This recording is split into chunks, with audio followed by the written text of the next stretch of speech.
So they were always looking for this extraordinary stuff. So the more the crazier the story, the better the audience. Yes. And the stories better evolve and get bigger too. I mean, well, Linda Cortilla's story has never stopped, to my knowledge. I mean, it was still new chapters to her story were being unfurled. I don't know, several times a year. Right. Yeah, but considering that that case and numerous other cases were, brought to be not that spectacular as it was put out, did that deter any of the individuals that were coming forward? Not sure what you mean. Like when those 3 or 4 cases that that became very popular and they turned out to be not valid, how was the reaction of the people around Bud, like the people in the field itself, like that you felt? You mean the community of abductees who were in the support group? Yes. Yeah, the community, the other ufologists, the other people around conferences. My experience from the community of people around Bud is that very few people ever doubted his cases. If they did, it was done in private, in sort of some private grumbling, but nobody ever publicly stood up and said this is, except for the Mortal Laurel one, but nobody ever publicly even said that. They did insist that a page go up on the website which said, we've been, Intruders Foundation has been looking into the Mortal Laurel case for 2 years, and we now find that there are some falsified documents and we can't verify his main story, so we are no longer considering the case. But that was 2 years into it. Many radio shows later, and many articles, and many blogs and webcasts.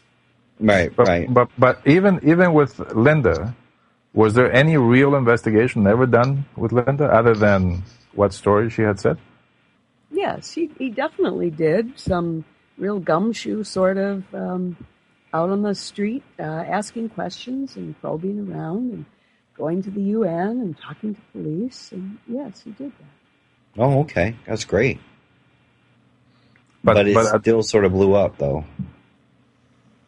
Again, Bud and his group of people will not say that blew up at all. They think it's a very strong, powerful case that holds its weight. Even today? Yes. Really? Do you say, okay, well, you don't think it's a strong, powerful case that holds its weight? No, I don't. No. And you were there right in the middle of it, so you have a pretty unique view of the whole story. Yes, and I did a bit more detective work on my own as well. Oh, so, did you find out anything interesting? Yes, but you'll have to wait until the documentary comes out to hear it. There you go. But whatever investigation that he had done, like footwork, the information that he had gotten, was it ever backed up by anybody else? Depends what you mean. If you're asking if he actually met the Richard, the Dan, the two government agents, or if he met the third man, no, he didn't. He got typed letters from all of those people. He did meet with I have the audio recording, a pretty remarkable meeting with a woman, he calls the woman on the bridge, and he did meet with her at a restaurant. Okay. Was she connected to Linda at all? Well, that's what you'll have to find out. Okay. Or she was Linda. No, actually, she wasn't. No, okay.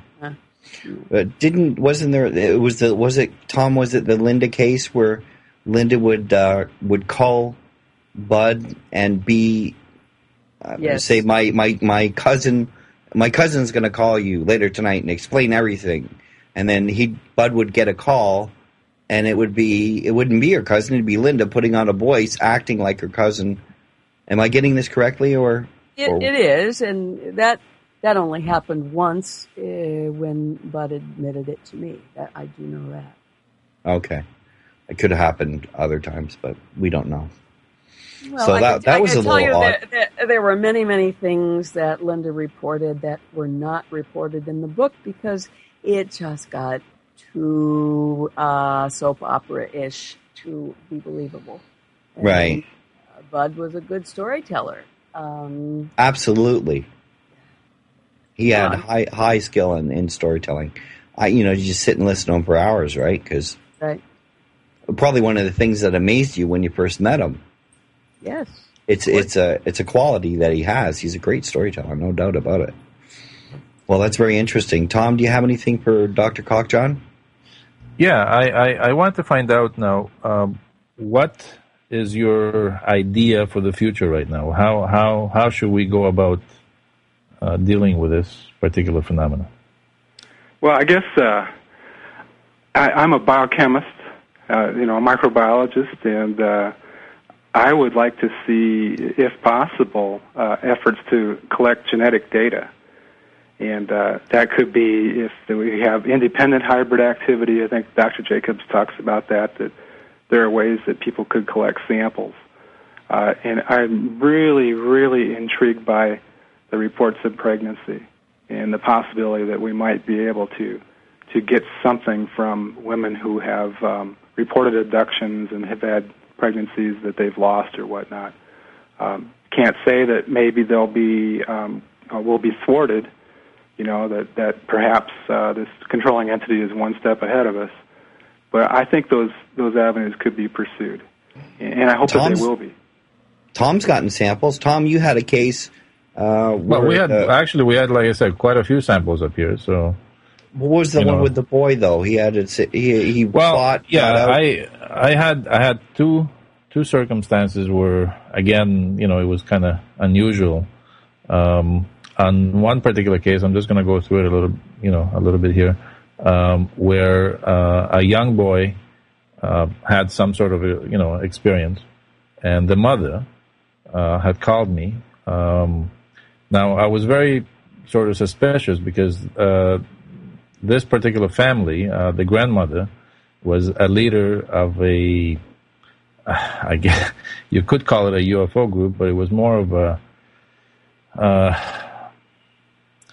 believing in a lot of strange things, and it's like Ashtar Command or something like that. Yeah, that type of thing. And the grandmother was running a group back in the 60s and had influence in the politics, and there was a lot of funny things that went down with this particular family. So I was very suspicious when I got a call from them because I thought, okay, well, these people are sort of in the UFO field. Why are they calling me?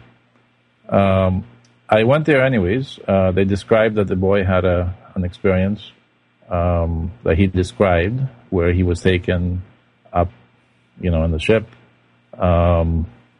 He fought, apparently, and they tossed him back down because he was fighting and crying and yelling and screaming and that sort of thing.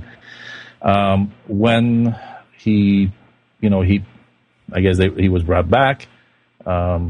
He woke up his mother yelling and screaming. The mother saw some yellow, orangey yellow material on his pajamas, like he had been out, somewhere outside, running around in dirt or rolling around in dirt. So she changed his pajamas and, put it in the hamper. Didn't think much about it. She just thought the guy was having, a dream. Didn't realize, what, whether he had gone outside or, whatever. So at some point later on in the day, she had started at the wash, but she hadn't put everything in the wash. She had one piece of clothing that still had this material on there. she was talking to a neighbor and described to him what the boy had said. And the guy said, well, wait a minute, you guys are UFO people. Why didn't you think about that right off the bat? So that's when she decided to call us here.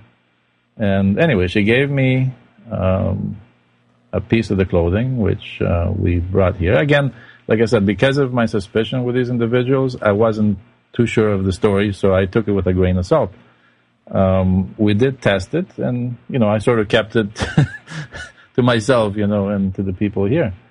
I would say almost a year later, or thereabouts, maybe 2 years later, there was, again, a UFO type case, just here in Toronto. And where these orange lights were circling around a building near a park. And we had a number of calls from the people in the building. The police was called in as well. There was this one lady who had called the police and us at the same time, and the army for that matter. And we went and talked to her. She described, what went down there. But then as I got to know her, I had this feeling that there was more to her story. So I started kind of probing and, asking her if she ever had any other experiences, and in the beginning she wouldn't tell me anything, but as, I got to know her a little bit better, she described that she had these other type of experiences that she didn't know how to describe them properly in the beginning. That turned out to be the normal abduction type stories. So as we went on, I told her, well, when these things are occurring, maybe you should fight and argue with these people and see what happens. It worked. It worked for the boy. It worked for the boy. It worked for me. So anyway, she a few months later, her and her husband moved out to Vancouver. But we still kept talking on the phone every once in a while. So one time she gave me a call and she said, well, we had I think last night, and boy, did I have a fight with him. And my husband was there too. And, even though he doesn't remember it, but we kicked their butt. So, but she said there was this strange thing that happened when I came to. I had this yellow orangey material on my face and some on my arm and in my ear, and my husband had some in his ear and stuff like that, right? So I said, well, maybe dab some samples and send it down to us and see what we can come up with.